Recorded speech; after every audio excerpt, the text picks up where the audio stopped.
تعالوا بينا مع بعض نشوف إيه اللي بيخلي رمضان في مصر هو أحلى رمضان في الدنيا.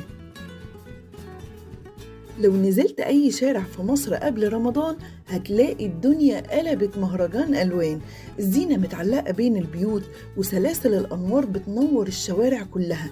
أما الفوانيس فدي قصة لوحدها، الفانوس بقى رمز رسمي لرمضان في مصر، وأصل الحكاية بيرجع للعصر الفاطمي لما الناس كانوا بيستقبلوا الخليفة بالفوانيس ليلة رؤية الهلال، ومن وقتها بقى الأطفال ما ينزلوش الشوارع غير بفانوس رمضان يمسكوه ويغنوا بيه حلو يا حلو رمضان كريم يا حلو.